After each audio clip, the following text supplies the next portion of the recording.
Start with Bob Schron. Nope, he lowered his hand. Any questions? John Corrales. Hey, Brad. So we just got word that Kemba is available to practice. What can you tell us about how he's been feeling, and what does this really mean exactly? Cleared to practice, but how long does it take before he can participate in any sort of game?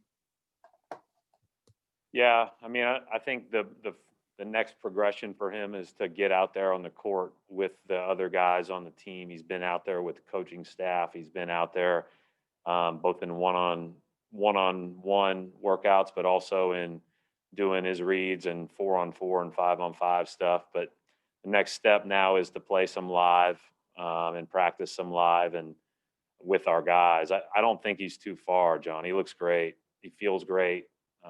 Probably the best he's felt since he's been here, you know, coming straight to Boston from China last year in the FIBA games. And then, you know, obviously in the bubble, he had to ramp up. And then by the end of it, he's, you know, playing large minutes, and we're in the middle of a playoff run. And so he feels great. He looks good, although I don't think our coaches present much of a challenge except for one. So it's a little bit of a, you know, catch-22 from that regard. But we're encouraged, and I'm sure he'll be back sometime here in the near future, but we're going to still progress through the next steps of workouts and practice and those type of things. Mark Murphy. Hey, Brad. With this knee strengthening program he's been on, is he now pain-free? He's been pain-free for a couple months, you know, at least maybe not a couple months, but certainly since he's been back, because he started it before he came back.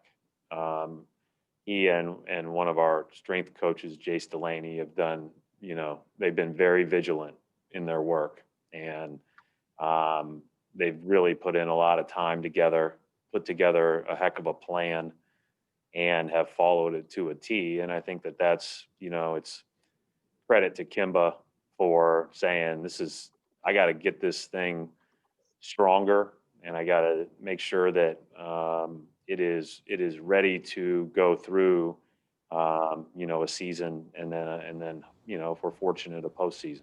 But he and Jace have done a nice job putting together a plan of attack along with Phil Coles, and then, you know, hopefully we'll be back soon, but we're not going to rush that. We'll see how the practice goes and all that other stuff. Abby Chin.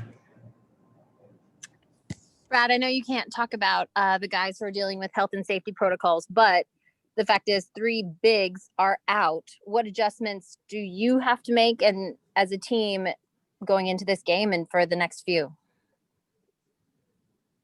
Well, I think obviously we're going to be limited with the amount of guys that can play that spot. You know, we'll basically have 2 bigs on our roster, you know, for the next couple of games, and it is what it is.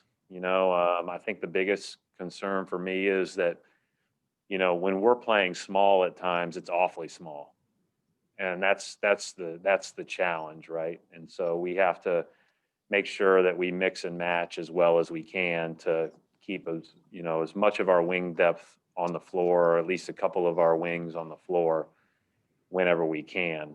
That said, you know, I'm also keeping a close eye on what how we're progressing with Jalen, Jason, and Marcus right now. So there's a lot going on. There's a lot to balance.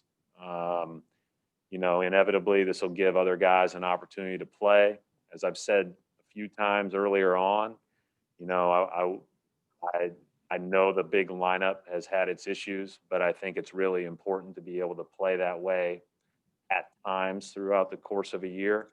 Well, now it'll be all small for a while. So we'll see how that goes, and it'll be a good prep for when Kemba comes back. Final question for Coach Adam Himmelsbach. Hey, Brad, given your team's situation, and obviously the Wizards recently played the Sixers, who have had their own case, do you know if there's any discussion at all about maybe not playing tonight, and are you comfortable kind of where things stand now?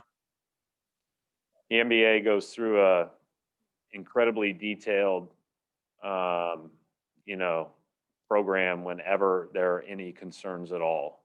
And so they basically, you know, relive the last few days of your time all together. And I know they do that with every team. It's a long, arduous task for our people that are in charge of all of our protocols and following all the protocols, and for all the people at the league. And that is, you know, those people are putting in a lot of time and effort, and they are the experts. So I listen to them, and they tell me what we can and can't do. And, you know, I do think, Adam, like, the reality is that, you know, we know that this is rampant right now. And we're doing everything we can, as I've said before, to prevent it. And it's still, you know, going to find its way into the league and to the travel parties. And so we're all assuming some level of risk. And I think we accept that. And at the same time, we trust that the people in charge have health and safety as the number one priority. And if it becomes too much, that, you know, that'll be somebody else's decision who is an expert at it. All right, we'll wrap it up right there. Thanks, Coach.